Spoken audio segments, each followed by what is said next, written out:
오늘은 추수감사주일로 지키는 날입니다.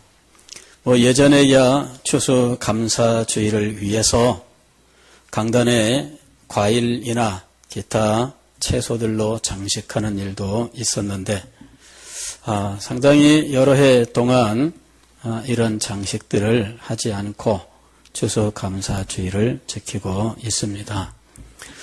이 시대도 그렇고 우리가 지금 추수감사주일을 지키는 모양도 그렇고 과거의 추수감사주일과는 상당히 다른 모습을 보이고 있습니다.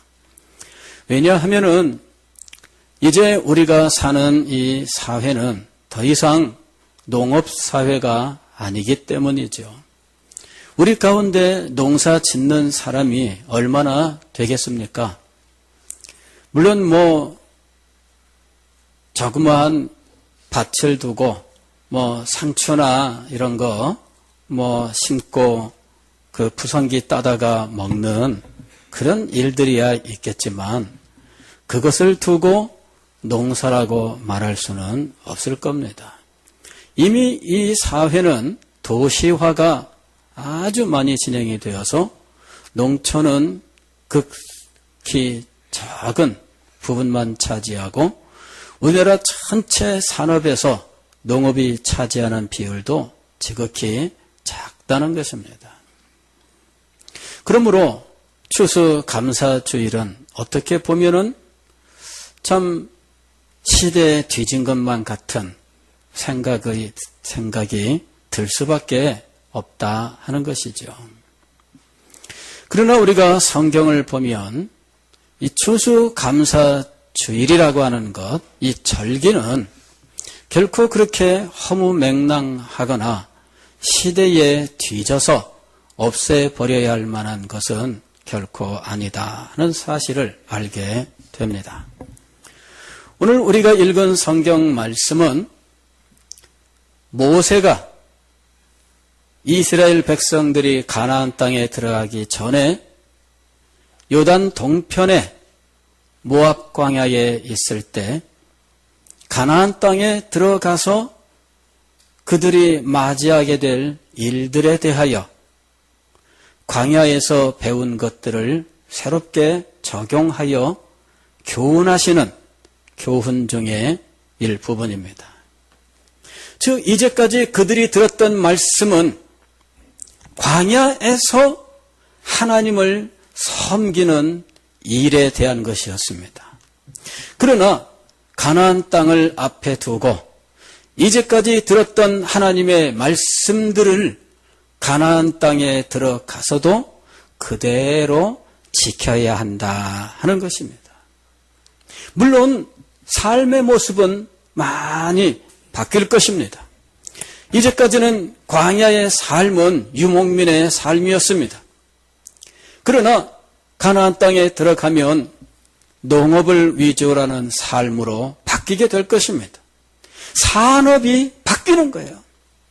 지금까지는 유목이라고 하는 것이 산업이었다면 가나안 땅에 들어가면 농업이라고 하는 산업으로 바뀌게 될 것입니다. 하나님께서 그들에게 먹을 것을 공급하시는 방식도 바뀝니다. 지금까지는 하늘에서 만나가 내리고 그들은 날마다 만나를 나가서 모으기만 하면 됐습니다. 만나를 재배할 필요도 없었습니다. 그것을 저장할 필요도 없었습니다. 날마다 아침 일찍 이스라엘 진 밖으로 나아가면 땅바닥에 널려있는 것이 만나였습니다. 그거 거두어 드리기만 하면 그날 하루 먹고 살 수가 있었습니다.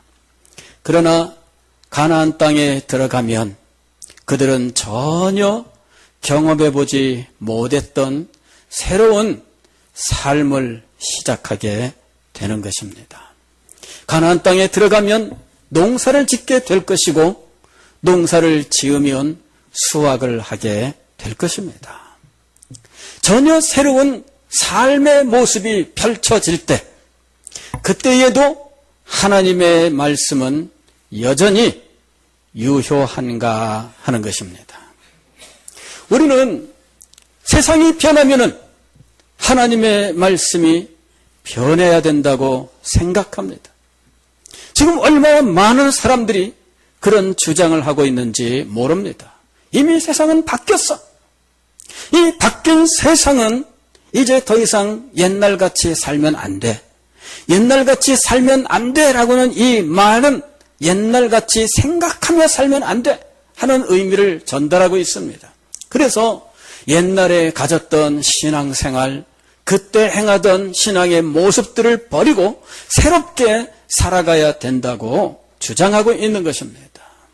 그러나 여러분, 모세는 모압 광야에서 앞으로 가까운 시일 내에 가나안 땅에 들어갈 이스라엘 백성들에게 광야에서 하나님께서 주셨던 이 모든 교훈들이 그 땅에서도 여전히 유효하다라고 하는 사실을 가르쳐주고 있었던 것입니다. 이 말씀을 듣는 이스라엘 백성들에게 초막절은 아직 다가오지 않은, 경험해보지 못한 허구에 불과한 어떤 절기일 수 있었습니다. 너희가 그 땅에 들어가서 농사를 짓게 되면 수확을 하게 될 터인데 그때 초막절이라고 하는 절기를 일주일 동안 지켜라. 그렇게 말씀하는 거예요. 이스라엘 백성들은 이게 뭔 말이냐? 그들은 추수가 무엇인지 알지 못합니다. 추수가 뭔지 알지 못하지만 그 추수에 담겨있는 의미를 지금 배우고 있는 것입니다. 추수라고 하는 것은 하나님께서 그들의 삶을 축복하신 것입니다. 추수라고 하는 것은 하나님께서 그들을 먹이시는 것입니다. 추수라고 하는 것은 하나님께서 그들의 삶을 풍성하게 하시는 것입니다. 그러므로 그들은 하나님께서 베푸신 이 은혜를 감사하면서 기쁨으로 함께 그 은혜를 즐겨야 된다는 것이죠. 초막절은 바로 그 사실을 가르쳐주고 있는 것입니다. 그리고 이렇게 하나님의 축복을 즐거워하고 하나님 앞에 감사하는 삶을 살면서 그 다음 해에도 하나님의 은혜가 충만하게 임하고 하나님을 기뻐하고 즐거워하면서 그 다음 해에도 하나님께서 넘치도록 축복하시는 삶이 계속 될 것입니다. 이제부터 그들은 하나님을 기뻐하고 즐거워하면서 하나님께서 베푸시는 것들을 기뻐하고 앞으로 하나님께서 축복하실 것들을 믿으면서 기뻐하고 즐거워하는 삶을 살게 될 것입니다. 지금까지는 그들은 이적적인 하나님의 손길을 통해 살아왔습니다. 날마다 만나를 거두면서 그들은 하나님께서 매일매일 먹이시는 그 직접적인 손길로 살아왔습니다. 그러나 장차 그들이 가나안 땅에 들어가게 되면 자기들의 손으로 수고하고 자기들의 몸으로 땀을 흘려 고생을 하면서 곡식을 거둬들여야 하는 상황에 처하게 될 것입니다. 자기가 수고하고 자기가 땀을 흘리면 이것이 하나님의 은혜라고 하는 사실을 깨닫기가 힘듭니다. 내가 수고했고 내가 땀을 흘린 거야. 그때 하나님을 기억할 수 있을까요? 그때 이것이 하나님께부터 왔다는 사실을 인정할 수 있을까요? 그러면서 하나님 앞에 이 모든 것은 하나님의 것입니다. 이렇게 고백하면서 하나님께서 쓰시기를 소망하며 드릴 수 있을까요? 하나님께서 직접 주신 것, 거기에서 하나님께 바쳐라고 일부를 가져가도 서운할 텐데, 그렇지 않아요? 근데 이제는 하나님께서 직접 주신 것이 눈에 보이지 않습니다. 물론 하늘에서 비가 내리고 햇볕이 비추이는 일은 있겠으나 사람들은 그것을 하나님의 역사로 믿지 못하게 될 것입니다. 그들은 내가 수고하고 내가 노력을 해서 내가 이렇게 거두었다고 생각하게 될 것입니다. 모세는 사람들이 이렇게 불신앙에 빠질 것에 대해서 경고하고 있습니다.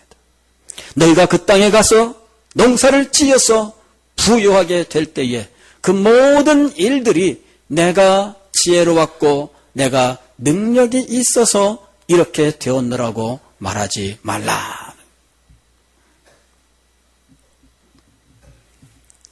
사랑하는 성도 여러분, 오늘 우리가 추수감사주의를 지키는 지금도 동일합니다. 우리는 직접 농사를 짓지 않습니다. 우리는 직접 곡식을 거두어 드리지 않습니다. 그러므로 우리는 추수감사절이 필요 없을 것이라고 생각합니다.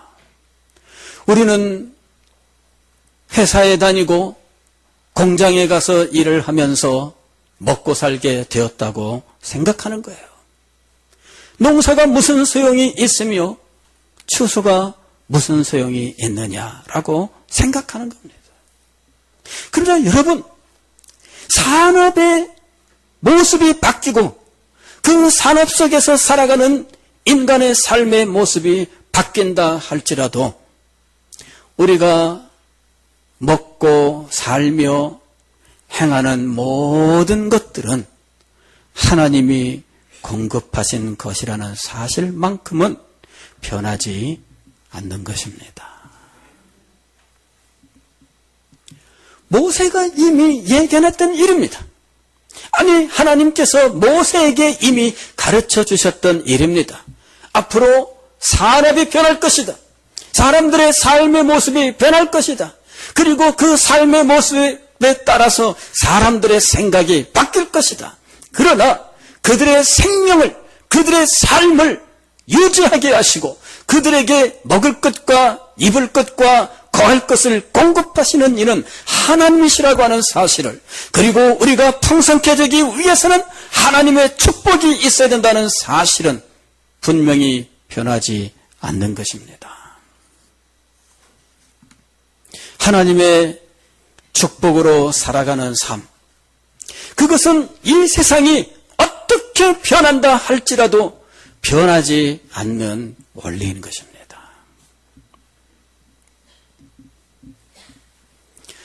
우리가 성경을 보면은 결코 변하지 않는 일들이 있습니다. 물론 제도는 변할 수 있습니다. 의식은 바뀔 수 있습니다. 그러나 그 속에 담겨 있는 하나님의 뜻은 결코 변하지 않습니다. 구약의 제사제도는 폐해졌다 할지라도 영원하신 제물이 되신 예수 그리스도께서 드리신 영탄번의 이 제사는 지금도 여전히 살아있는 것입니다.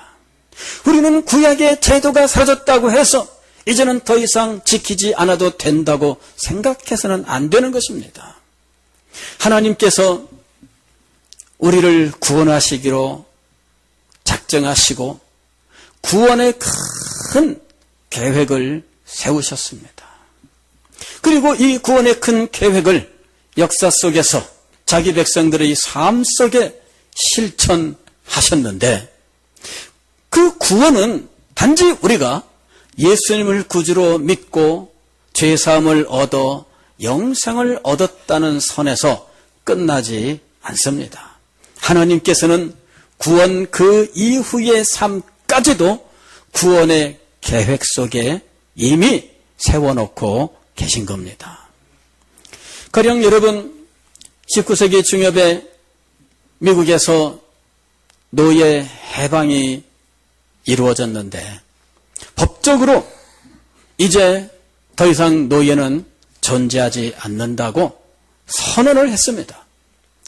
그런데 이 노예 해방의 선언만으로서는 노예들이 자유로운 삶을 살아갈 수가 없습니다.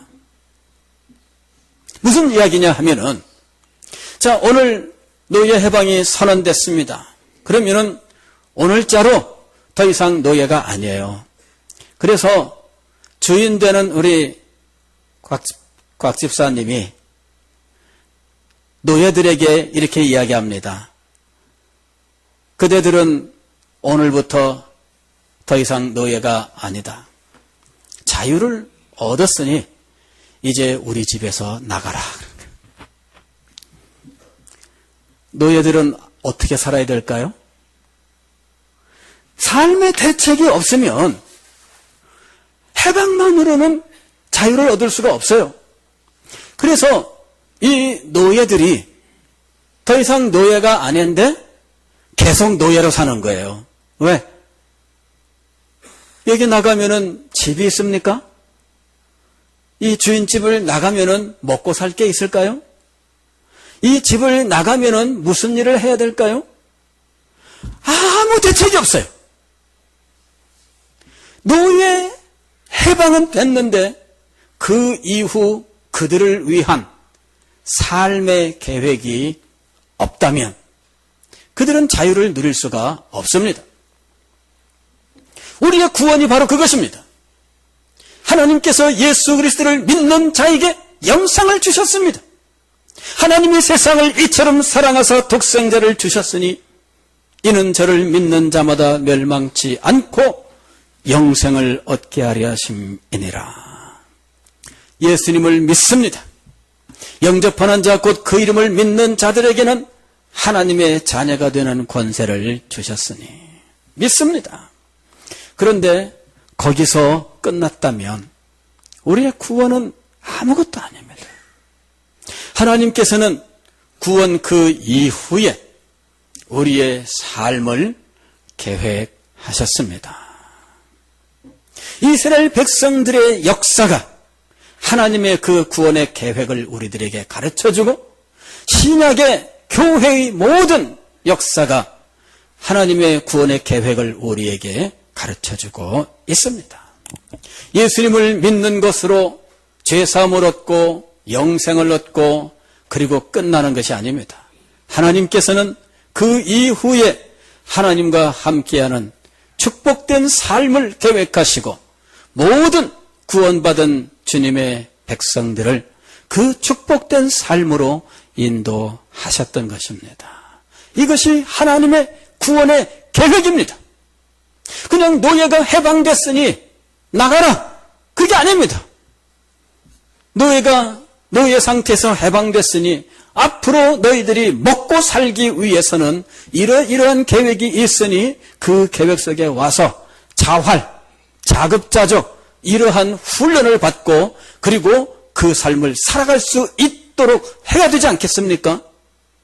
구원받은 이 하나님의 사람들을 위하여 하나님께서 마련하신 것이 세 가지입니다. 첫째는 공동체.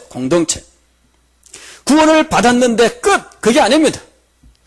구원받은 사람들을 하나의 공동체로 만들었습니다. 그리하여 그들을 공동체에 소속하게 한 겁니다. 이스라엘 백성들이 애굽에서 탈출했습니다. 그리고 그들은 하나님 나라의 백성이 되었습니다. 시내산에서 하나님께서 이스라엘 백성들과 언약을 맺어 언약 공동체를 만드셨는데 너희가 내 말을 듣고 지켜 행하면 너희는 내 백성이 되고 나는 너희의 하나님이 될 것이다. 너희는 택하신 나라 제사장 족속이 될 것이다. 하나님께서 그 백성을 하나의 공동체로 만드셨습니다. 그리고 그들은 그 공동체에 소속함으로 그들은 이 세상에서 안전하게 살아갈 수 있게 된 거예요. 공동체가 없이 혼자 뚝 떨어져 나와 있는 사람들이 얼마나 비참한 삶을 사는지. 과거는 공동체의 삶이 더 중요했어요. 나그네가 되면 얼마나 괴롭습니까? 이 마을 저 마을 떠도는 사람들, 동네 아이들도 이 사람들을 우습게 여겨서 돌멩이 들어가지고 던지고 막 그랬어요. 몰라요. 이 중에도 계신지 그런 분들. 야, 우리 마을에 누가 왔어. 근데 허름하게 하고 그저 이렇게 오니까 동네에 놀던 꼬마들이 돌멩이 가지고 던져요. 그렇게 모욕당하고 멸시당하는 삶을 사는 것, 공동체가 없는 사람의 모습입니다. 하나님께서 우리를 구원하시되 우리를 공동체에 소속하게 하셨어요. 구약시대에는 이스라엘 백성으로서 존재하게 하셨고 신약시대에는 교회로서 존재하게 하셨습니다.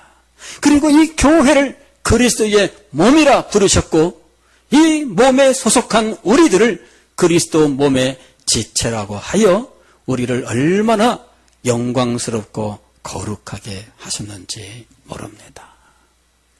이 공동체는 서로 사랑으로 하나가 되어서 하나님을 경배하고 하나님의 말씀을 순종하며 살아갔는데 그들에게 하나님께서 이 세상에서 얻을 수 없는 가장 영광스러운 지식을 허락해 주셨습니다. 바로 그것이 하나님을 아는 지식이라고 부르는 거예요. 하나님을 아는 지식은 이 세상에서 우리의 삶을 전혀 다른 복되고 영광스러운 삶으로 만듭니다. 예전에 시골에서 농사 지으면서 어렵게 살던 우리 부모님들이 자녀를 낳으면 이 자녀들 교육을 위하여 얼마나 많이 애를 쓰는지 몰라요. 대한민국이 이렇게 2차 세계대전 이후에 유일하게 선진국 그룹에 들어가게 된 배경에는 이런 부모들의 교육을 향한 열망 그리고 희생이 있었다라고 하는 평가가 있습니다. 왜 그랬을까요? 배워야 잘 산다. 이게 배워야 잘 산다. 하나라도 더 배워야 잘 산다. 이게 있었던 거예요. 그래서 우리 부모님들은 자녀들을 가르치려고 얼마나 애를 썼어요. 말을 낳으면 제주도로 보내고 자녀를 낳으면 어디로 보내야 돼요? 한양으로 보내야 돼요. 왜? 가르치려고! 하나님의 백성들이 이 공동체를 이루어 살 때 그들이 풍성하고 복된 삶을 살게 하시기 위하여 하나님께서 그들을 가르치셨습니다. 그들은 하나님으로부터 하나님을 아는 지식을 배워야 했어요. 세상의 지식을 배우면 세상에서의 삶이 달라지는 거 아닙니까? 못 배운 사람은 예전에 살던 그 삶을 답습하며 살아가지만 배운 사람은 어느 날 삐까번쩍 옷 입고 자각 몰고 나타났던 거예요. 다 배웠기 때문입니다. 하나님의 백성들이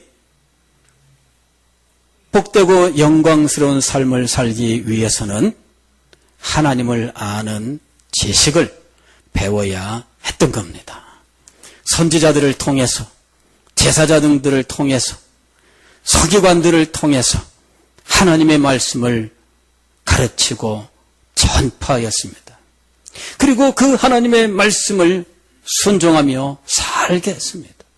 그리고 이 말씀에 따라서 하나님 앞에 나와 경배하며 살게 했습니다. 그들 삶 속에는 하나님의 역사가 일어났습니다. 부모님을 통해서 하나님의 역사가 자녀들에게 전파됩니다. 자녀들은 부모님을 통하여 하나님의 역사를 듣고 배웁니다. 그들은 자라면서 하나님을 아는 지식을 갖게 돼요. 더욱더 신실하게 하나님을 섬깁니다. 하나님의 백성들은 하나님을 아는 지식을 갖게 될 때, 더 많이 갖게 될 때, 더 풍성히 갖게 될 때, 더 넓게, 더 높게, 더 깊게 갖게 될 때 하나님께서 베푸시는 놀라운 축복으로 더욱더 충만하게 되는 것이었습니다. 하나님께서 구원받은 백성들을 위하여 예비하신 세 번째 길은 그것을 누리면서 살아가는 삶입니다.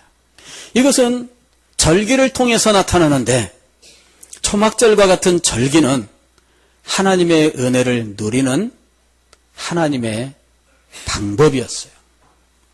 그걸 통해서 하나님께서 내게 은혜를 베푸셨다.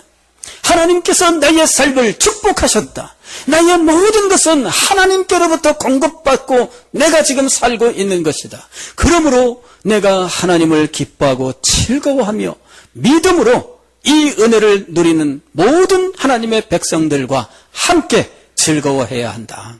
이것이 하나님께서 이스라엘 백성에게 주신 절기의 의미였던 것입니다.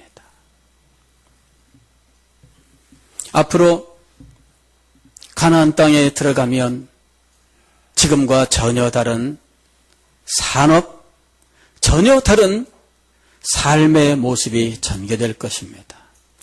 먹고 살아가는 그 삶의 모습이 바뀔 것입니다. 만나를 거둬 먹고 살던 삶이 농사짓는 삶으로 바뀔 것이고, 농사짓던 삶이 이제는 물건을 만드는 제조업으로 바뀔 것이고, 제조업, 물건을 만들어 팔던 이 삶이 이제는 서비스 산업으로 바뀌어서 이제는 이런저런 다양한 서비스 산업 속에서 살아가게 될 것입니다. 자, 이렇게 먹고 살아가는 생업의 모습들은 바뀔 것입니다. 그러나 어떤 형태로 생업의 모습이 바뀐다 할지라도 하나님의 축복으로 살아가는 삶의 모습은 바뀌지 않습니다. 그리고 그 하나님을 기뻐하고 즐거워하며 축복하신 하나님 앞에 감사함으로 살아가는 이 삶은 결코 바뀌지 않습니다. 예수님께서 먹고 사는 문제에 대해서 말씀하셨습니다. 공중 나는 새를 보라. 저는 농사도 짓지 않고 길쌈도 하지 않는다. 그러나 하나님께서 그를 먹이신다는 거예요. 들에 핀 백합화를 팔아. 옷을 만들려고 노력하지 않았는데 얼마나 아름답게 입히시는가. 하물며 너희 일까보냐. 하물며 너희 일까보냐. 오직 너희는 그의 나라와 그의 의를 구하라. 그리하면 이 모든 것을 너희에게 더하시리라. 원리는 변하지 않습니다. 신명기서 30장 15절 16절 말씀을 보면 보라 내가 오늘날 생명과 복과 사망과 화를 네 앞에 두었나니 곧 내가 오늘 네게 명령하여 네 하나님 여호와를 사랑하고 그 모든 길로 행하며 그의 명령과 규례와 법도를 지키라 하는 것이라. 그리하면 네가 생존하여 번성할 것이요 또 네 하나님 여호와께서 네가 가서 차지할 땅에서 네게 복을 주실 것임이니라. 원리는 변하지 않습니다.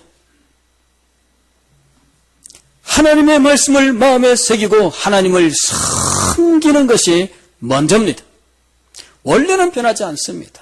그리하면 이 모든 것을 너희에게 더하시리라. 그리하면 네가 생존하여 번성할 것이요 또 네 하나님 여호와께서 네가 가서 차지할 땅에서 네게 복을 주실 것임이니라. 사랑하는 성도 여러분, 시대는 변합니다. 사람들의 삶의 모습도 변합니다. 산업의 모습도 변합니다. 지금 여러분이 가지고 있는 이 직업도 20년 후에는 없어질 직업들이 상당히 많습니다. 20년 전에는 오늘날 있는 직업들 가운데 많은 것은 상상할 수 없었습니다. 그러나 그 직업들이 얼마나 많이 생겼어요. 가끔씩 그런 전망들이 언론에 발표되기도 하잖아요. 20년 후에 없어질 직업들 쭉 나옵니다. 20년 후에 각광받을 직업들 쭉 나옵니다. 그러나 여러분, 사람의 사는 삶의 모습은 어떻게 변할지라도 하나님의 축복으로 살아간다고 하는 사실은 변하지 않습니다. 우리가 하나님의 축복을 받아야 하는 이유가 바로 여기에 있습니다. 하나님께서 공급하시는 것을 받아야 하는 이유가 바로 여기에 있습니다. 우리는 우리가 행하는 이 자그마한 일, 이것에 축복받기를 원합니다. 그러나 아닙니다. 그 사람이 하나님의 복을 받고 그 사람의 삶이 축복을 받아야 하는 것입니다. 그가 농사를 짓든지 그가 무슨 일을 하든지 그건 상관이 없습니다. 하나님께서 그에게 역사하셔야만 됩니다.